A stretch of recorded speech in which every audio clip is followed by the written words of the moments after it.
आइए हम Iran Israel युद्ध की ताज़ा समीक्षा करें। अब तो ऐसा लग रहा है कि इजराइल और ईरान का युद्ध है ना, अब समाप्ति की ओर आ रहा। अब तो इजराइल है ना, अपनी सुरक्षा करने में भी नाकाम हो गया। ईरान की जो मिसाइलों के हमले से है ना, इजराइल पूरा तबाह हो। अब नेतन्याहू भी घबरा रहे हैं कि क्या है, बगले झाँक रहे हैं क्या हो गया। उसके बाद में शस्त्रों की भी कमी हो गई और उसका जो ख्याल था कि अमेरिका है ना, उसकी पूरी मदद करेगा, अमेरिका उसके साथ कूद पड़ेगा, किंतु ऐसा हुआ नहीं। और ट्रम्प तो कह रहे हैं कि अब हम अभी निर्णय लेंगे कि हमें इजराइल के साथ युद्ध में उतरना है या नहीं। ये भी मामला बड़ा अजीबोगरीब लग रहा है। अब यहाँ पर ट्रम्प ने तो है ना अपना शस्त्रों का सारा कबाड़ क्लियर कर दिया, भेज दिया सब दूर कि अब क्या करें क्या न करें, जो भी होना है वो तो होगा ही। परंतु अब तो ये चर्चा ये चल रही है कि अब इजराइल है ना युद्ध विराम की घोषणा कर देगा। अच्छा है, करना चाहिए उसको। अभी जो सामयिक परिस्थितियां बन रही है ना, उसमें उसको युद्ध विराम की घोषणा कर ही देना चाहिए। यदि घोषणा नहीं की ना तो और ज़्यादा विध्वंस होगा, और ज़्यादा नुकसान होगा। अब ये यहाँ पर जो है ना, जो खेमनोई की हत्या का जो नाटक किया था ना, वो भी फ्लॉप हो गया ईरान का। खेमोनी का जो है ना जो बंकर है वो 800 फीट से नीचे है, और इसके लिए है ना अमेरिका को और इजराइल को 8 बम लगातार फेंकना पड़ेंगे, तो ही वह खेमोनी का जो बंकर है वो नष्ट हो सकता है। किंतु 8 बम एक साथ फेंकना संभव नहीं है, इसलिए खेमोनी की हत्या अब नहीं होगी। यह भी स्पष्ट हो चुका है। अब यहाँ पर है ना इजराइल के साथ नाम मात्र के देश हैं, और जो देश भी हैं वो भी अब आधे अधूरे मन से बात कर रहे हैं, वो भी अब पीछा छुड़ाना चाहते हैं। दूसरी तरफ ईरान के साथ 21 राष्ट्र खड़े हो गए। रूस हो गया, चीन हो गया, उत्तर कोरिया हो गया, अब मिडिल ईस्ट के अनेक राष्ट्र हो गए, ये सब कुछ हो गया। तो अब इजराइल है ना बेचैन हुआ कि उसका आखिरकार साथ कौन देगा। अब तो अमेरिका भी बेचैन है, वो भी घबरा रहा है कि नहीं, यदि मैं डायरेक्ट और सीधा जंग में कूद पड़ा तो अमेरिका पर भी हमला होगा। अब तो यहाँ पर पेंटागन ने जो हमले की योजना बनाई थी ना, वो भी अब पेंडिंग आ रही है। अभी उसको स्वीकृति नहीं मिले कि हमला कीजिए। जीयू है ना बम से भी अब होना नहीं है कुछ भी, क्योंकि 8 बम एक साथ डालना बड़ा टेढ़ी खीर है। अब यहाँ पर अमेरिका भी पस्त हो गया।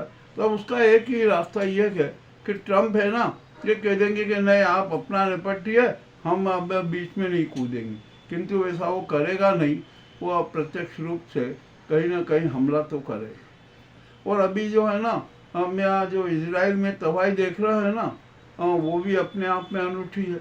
इसी तरह तेहरान में भी बहुत वो तबाही मची हुई है, मामला बेहद पेचीदा हो जाए। अब यहाँ पर स्थिति यह है ना कि पूरे विश्व में इजराइल ईरान युद्ध के कारण कोहराम मचा हुआ है। सब भयातुर है, उनकी अर्थव्यवस्था गड़बड़ा रही है और अनेक प्रकार की जो बातें हो रही।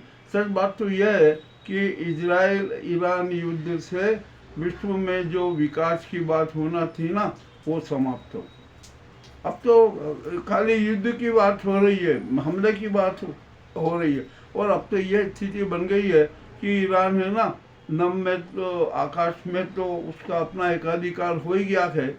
अब वो जल माध्यम से भी है ना हमले करना शुरू किया। और अब थल युद्ध कब होगा इसका तो अभी कुछ कह नहीं सकते, किंतु अब स्थिति और ज़्यादा गंभीर होगी। इजराइल ने भी दावा कर दिया कि तेहरान के जो आकाश पर हमारा कब्जा हो गया। अरे आप ये घोषणाएं क्यों करते हो? झूठी झूठी घोषणाएं मत करो। आपको तो है ना अब सीधा सच्चाई करना है कि हम ये युद्ध विराम करते हैं और जो भी समस्या है उसका टेबल पर बैठ कर समाधान करेंगे। आप अब किसी भी देश के विकास को रोक नहीं सकते। अब मामला बड़ा पेचीदा हो गया कि ट्रंप भी धर्म संकट में, और ये तो न जाने क्या क्या ट्रंप तो क्या क्या कर सकते हैं, किस क्षण क्या कौन सा निर्णय ले सकते हैं, ये भी कहना कठिन है। अब उन्होंने जो किया है ना, अब देखते हैं क्या होता है। और अभी की जो स्थिति बन रही है ना, जो इजराइल घुटने पर आ गया है, अमेरिका भी घुटने पर है, तो इससे ऐसा लग रहा है कि अब 1-2 दिन में युद्ध विराम की घोषणा हो सकती है। और हम तो कह रहे हैं होना भी चाहिए। अब तो बहुत नुकसान हो गया, इतना नुकसान हो गया है कि हद से ज़्यादा। और इजराइल बड़ा संकट में आ गया है, और ईरान के पास में तो मिसाइलों का भंडार है, और अब तो बैलिस्टिक मिसाइलों से हमला कर रहा है वो, तो उससे है ना ईरान के हमले से अब इजराइल बच नहीं सकता, भारी तबाही होगी। इसलिए बढ़िया सुझाव यही है कि इजराइल है ना युद्ध विराम की घोषणा करे। और अमेरिका भी है ना अप्रत्यक्ष रूप से सहमति रहेगा कि चलो अच्छा हुआ, ये वोलाटिलिटी ट्रम्प भी बोलेंगे एक जो बहुत बड़ा हेडेक होने वाला था ना, वो समाप्त हुआ, वो जो महाविनाश से बच जाएंगे। और अब तो है ना अरब में है ना जो अमेरिका के और नाटो राष्ट्र के जो सैन्य बेस है ना, वे भी संकट में है। तो उन्हें भी अब जो जिनकी संख्या लगभग 45,000 है सैनिकों की, उनको भी मौत के मुंह से बचाने के लिए युद्ध विराम की घोषणा होना बहुत जरूरी है। अब राष्ट्रसंघ को चाहिए, राष्ट्रसंघ कह दे कि राष्ट्रसंघ करे कि नहीं आप इजराइल और ईरान युद्ध बंद कीजिए, और हमारे नेतृत्व में हमें टेबल पर बैठकर समस्याओं का समाधान करेंगे। ऐसा होना चाहिए। अब होगा या नहीं क्या कह सकते हैं, परंतु आशा तो ये बन रही है कि अब 2-3 दिन में युद्ध विराम की घोषणा हो सकती है। बहुत बहुत धन्यवाद।